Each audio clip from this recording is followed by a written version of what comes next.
Quand nous avons la chance d'avoir des produits locaux, c'est aussi bien d'en profiter.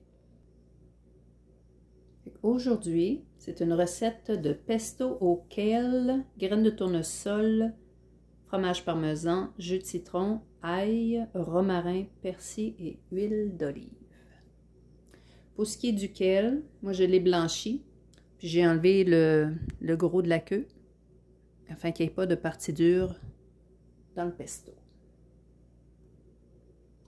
On peut commencer en mettant les noix, l'ail, le fromage parmesan,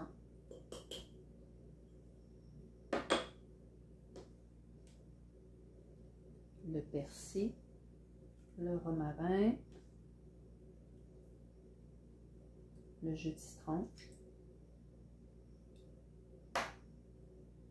Puis on commence en mettant dans le ninja ou dans le mélangeur, on brasse tout ça ensemble et ensuite on va rajouter le kale et l'huile d'olive.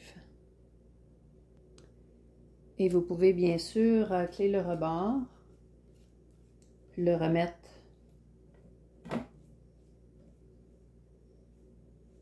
pour quelques secondes avec le bouton pulse. Regardez la couleur, comment c'est vivant. Alors, vous pouvez servir ça aussi sur des petits craquelins. Ça, c'est une recette que je vais vous présenter aussi. C'est très, très bon. Et là, c'est sûr que, bon, vous pouvez mettre ça dans des contenants. Ça se garde à peu près 5 jours au frigo, puis jusqu'à 6 mois dans le congélateur. C'est recommandé qu'une fois que vous l'avez mis dans votre plat, vous le mettez un petit filet d'huile d'olive sur le dessus pour éviter que ça s'oxyde. Alors, je vous souhaite une très bonne dégustation, puis à bientôt! L'avantage avec le pesto, c'est qu'on peut créer d'infinies possibilités.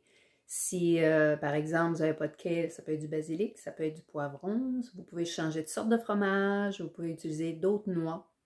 Et il est suggéré d'ajouter du sel et du poivre, ce que moi je ne fais pas parce que je trouve que le parmesan donne le goût parfait pour moi, pour ma bouche, pour ce que j'aime manger. Fait qu'à vous de découvrir, puisque ça a donné comme riz, ça a donné, voilà, pour 3 tasses de kale. Je vais écrire la recette dans la description si ça vous intéresse. Alors, comment ça devient encore mieux que ça? Quoi d'autre est possible? Bonne dégustation!